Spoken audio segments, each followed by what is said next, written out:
রাসূল বললেন, আবু হুরায়রা, এই যে পেয়ালার মধ্যে দুধ রয়েছে, এই দুধগুলো তুমি সমস্ত সাহাবীদের মাঝে বন্টন করিয়ে দাও। আবু হুরায়রা আরো খারাপ কথা বলেন, ঠিক কিনা? আবু হুরায়রা বলতেছে, বিসমিল্লাহ বলে দুধ পান করাও, যাও বিসমিল্লাহ বলে ডান দিক থেকে দুধ পান করাও।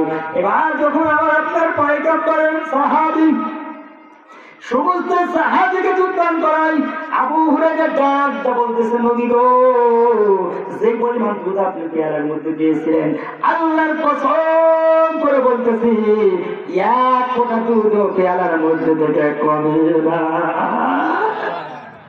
এইরকম ভাবে সমস্ত সাহাবীদেরকে দুধ পান করানোর পরে আবু হুরায়রা রাদিয়াল্লাহু তাআলা আনহুকে ডাকতে বলতেছে, এ আবু হুরায়রা, এখন তোমার পালা বিসমিল্লাহ বলে দুধ পান করো।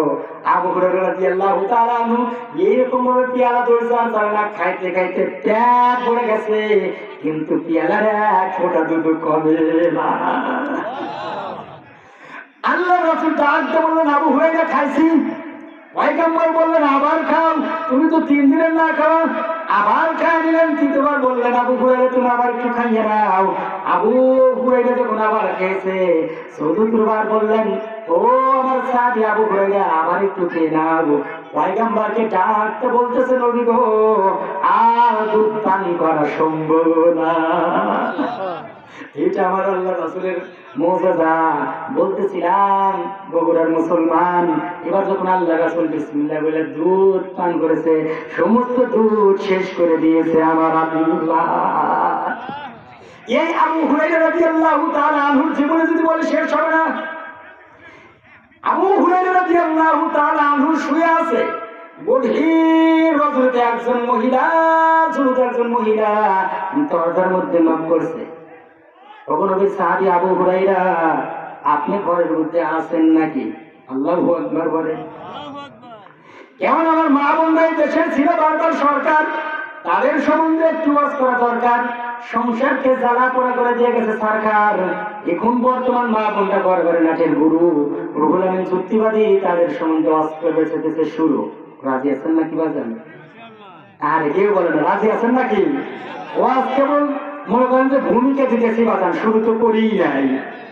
চাচা কাবের বলে আবার দেখছেন কি? আমি তো ওয়াজ শুরুই করলে রাগ করতেছেন নাকি বাজান? কারা কারা মাদের চলবে দুই হাতে আল্লাহকে দেখান তো, হাত করেন, আপনি ঘুরে ঘুরে আল্লাহ ধরা দেবে। হ্যাঁ, ধরা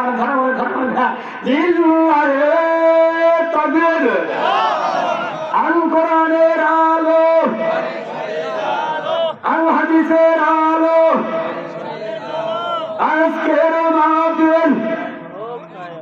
আমি যখন বলবো আজকে ভাবলে আপনার হাত তোলেন, জীবনে প্যারালাইসিস হবো না। আমি বলবো আজকে ভাবলে আপনার বলবেন চলছেই চলবে। আজকের মাহফিল কতক্ষণ চলবে?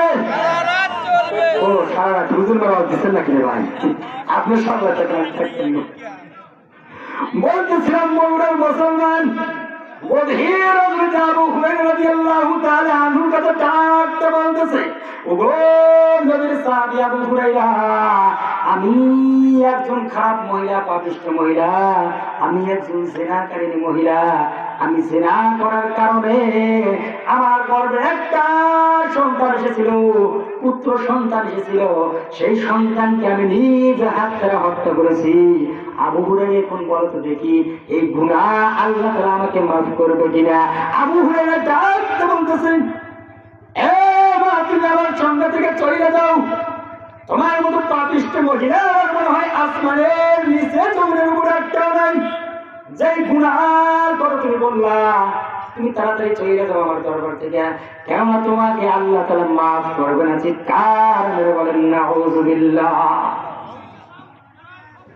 এই মহিলা মনের দুঃখে চলে গেছেন। হায় রে, নবীর সাহাবী আবু হুরায়রা বলছে, আমার কোনো মাপ নাই, আমি একজন পাপিষ্ঠ মহিলা। এই মহিলা যখন চলে গেছে, পরের দিন যখন মসজিদ নববীর ভিতরে আমার রাসূলের একটা আদত ছিল, একটা অভ্যাস ছিল, 5 ওয়াক্ত নামাজ পড়িয়া সাহাবীদের দিকে মুখ ঘুরিয়া ঘুরিয়া কিছু নসিহত করা। সুবহানাল্লাহ। আল্লাহ রাসূল যখন কোন একটা কথা বললেন, নসিহত করলেন, ইন্দামিনটা আবু হুরায়রা ডাকতে বলতে বলতেছে নবী গো, গত রাতের ঘটনা, একজন যুবতী মহিলা আমার কাছে এসেছিল, ডাকতে বলতেছে পয়গম্বর, ওই মহিলা ছিল জেনাকারী মহিলা, এমন একটা মহিলা যে মহিলা জেনা করার কারণে একটা অবৈধ সন্তান তার গর্ভে এসেছিল। সন্তানটা আবার দুনিয়ার মধ্যে এসেছে, পুত্র সন্তান নিজ হাত দ্বারা তিনি হত্যা করেছে। চিৎকার মেরে বলেন নাউযুবিল্লাহ। আর আপনার পয়গম্বর ডাকতে বললেন আবু হুরায়রা, সেই মহিলাকে তুমি কি বলেছো? আবু হুরায়রা ডাকতে বলতেছে পয়গম্বর, আমি বলেছি তোমার মতো পাপিষ্ঠ নিকৃষ্ট মহিলা একটাও আল্লাহর আসমানের নিচে জমিনের উপরে একটাও নাই। আল্লাহ তোমার গুনাহ মাফ করবে না, তুমি চলে যাও, আমি তোমাদের সরাইয়ে দিলাম। এই করে শোনা মাত্র আর আপনার পয়গম্বরের চোখ মুখটা লাল হয়ে গেছে। আবু হুরায়রা, কি জন্য তুমি এরকম ভাবে তাকে সরাইয়ে দিয়েছো? এখন যদি ওই লোকটা, ওই মহিলাটা উনি একটা অঘটন কইরা ফেলে, কিয়ামতের ময়দানে আল্লাহর কাঠ গড়াই দাঁড় হতে হবে। কথা বলেন ঠিক কি না? আবু হুরায়রা বলেন, হায়রে মসজিদে নববীর ভিতরে আমি নামাজ পড়লাম, আর আল্লাহ রাসূল বলতেছে সে যদি কোনো একটা খারাপ কাজ করে আমাকে জাহান্নামে যাইতে হবে। এই মসজিদে নববী তো সেই মসজিদে নববী, যে মসজিদে নববীর ভিতরে এক রাকাত নামাজ পড়লে 50,000 রাকাতের সওয়াব দিয়ে দেয় আমার আল্লাহ। সেই মসজিদে নববীর ভিতরে আমাদের যাওয়ার ইচ্ছা আছে না নাই? কার কার আছে? গভীর রজনীতে দুই হাত তুলে আল্লাহকে দেখান, আল্লাহ তুমি হাতগুলো কবুল করো, মক্কা মদিনার মুসাফির না বানাইয়া মৃত্যু দিও না। সকলে বলেন আমিন। মনে কি যে বেদনা, আমার আল্লাহ ছাড়া জানে না, মন চাই যেতে সোনার। সবাই একটু জোরতে বলবেন, মনে কি যে বেদনা, আমার আল্লাহ ছাড়া জানে না, মন চাই যেতে সোনার। নীরবে নির্জনে কাঁদি যে গোপনে, আমরা রাসূলের দিদার পাবো যে স্বপনে। আল্লাহু আকবার। নীরবে নির্জনে কাঁদি যে গোপনে, রাসূলের দিদার আমরা পাবো যে স্বপনে। আল্লাহু আকবার। দিদারের আশায় কেঁদে বুক ভাসায়, দিদারের আশায় কেঁদে বুক ভাসায়, তবু দিদার তোমার মেলে না। মনে কি যে বেদনা, আমার আল্লাহ ছাড়া জানে না, মন চাই যেতে সোনার। আরেকটু জোরে বলেন, মন চাই যেতে সোনার। আমার সঙ্গে মুখ মিলাইল, প্রত্যেককে মদিনার মুসাফির না বানাইয়া মৃত্যু দিও না আল্লাহ। এই আবু হুরায়রা রাদিয়াল্লাহু তাআলা আনহুর কাছে যখন চলে গেছে, আল্লাহর পয়গম্বর ডাকতে বললেন, কি জন্য তুমি তাকে নৈরাশ করেছো? আর আল্লাহ তাআলা তোমাকে ওই কথা বলার জন্য বলা হয় নাই। কেমন বান্দার গুনাহ যত বড়, আমার আল্লাহর রহমত তার চেয়ে বেশি বড়। আল্লাহ তাআলা তো মাফ করে দেওয়ার জন্য ঘোষণা করেছে। আল্লাহ তাআলা সূরা আলী ইমরান 4 নম্বর পারা 6 নম্বর পৃষ্ঠা 135 নম্বর আয়াতে আল্লাহ তাআলা কিন্তু মাফ করে দেওয়ার ঘোষণা করেছে। আল্লাহ রাসূল বলেছেন, আত্তাইবু মিনাজ যামবি কামা লা যামবা লাহু। যদি কোনো আল্লাহর বান্দা বান্দি আল্লাহ তাআলার কাছে গুনাহ করে, লজ্জিত হইয়া যদি গুনাহের কথা মনে কইরা আল্লাহ তাআলার কাছে ক্ষমা চায়, আল্লাহ তাআলা তাকে ওইরকম ভাবে ফ্রেশ করিয়ে দেয়, গুনাহ মুক্ত বানাইয়া দেয়, সে যেন তার জীবনে কোনো গুনাহই করে নাই। চিৎকার মেরে বলেন না সুবহানাল্লাহ।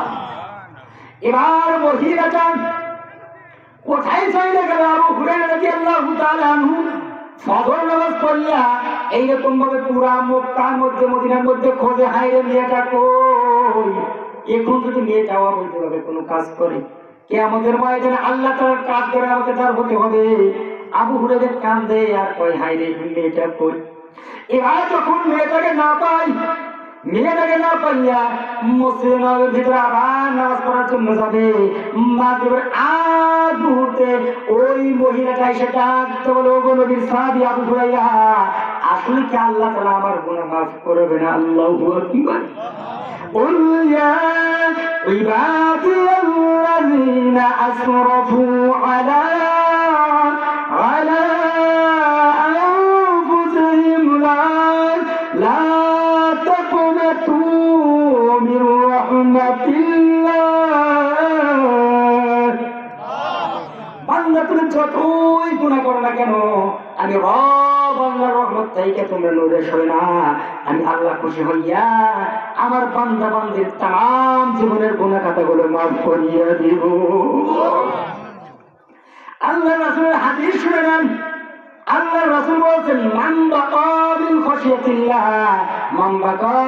খাশিয়াতিল্লাহ হাত্তা ইয়াউদাল্লাহ ফিদ দুররি যখন কোন মানুষ গুনাহ করার পরে তওবা করে আমার আল্লাহ তাআলা খুশি হইয়া তার জন্য সেই রকম ভাবে জাহান্নামকে হারাম কইরে দেয় এ বগুড়ার মুসলমান গভীর মনোযোগ একটা কথা আপনাদেরকে বলবো যদি কোন মানুষ গাভীর মধ্যে থেকে দুধ যদি দহন করে ওই দুধ কি আবার গাভীর স্তনের মধ্যে বাটের মধ্যে কি ঢোকানো সম্ভব সম্ভব কিন্তু হবে না আল্লাহর রাসূল বলেছেন ঠিক যখন কোন মানুষ গুনাহ করবে গুনাহ করার পরে যদি তওবা করে আমার আল্লাহ তাআলা তার জন্য সেই রকম ভাবে জাহান্নামকে হারাম করে দেয় যেই রকম ভাবে দুধ গাভীর স্তনের মধ্যে ঢোকানো অসম্ভব তার জন্য আমার বান্দা বান্দির জন্য জাহান্নামে ঢোকাও অসম্ভব হয়ে যায় সেই জন্য মা বোনদেরকে বলতেছি গভীর মনোযোগ করে শুনবেন শুধু আবু হুরায়রার জামানায় যে ঘটনা ঘটছে এমন না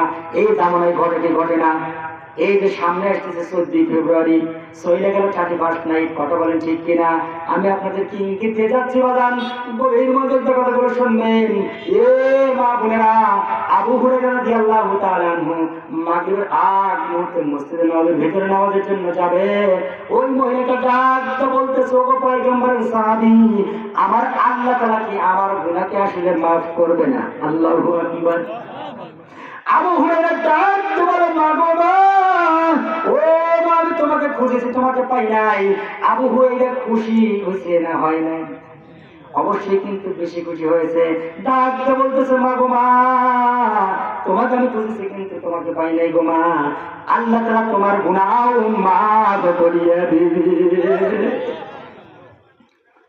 এবার ডাকতে বলতেছে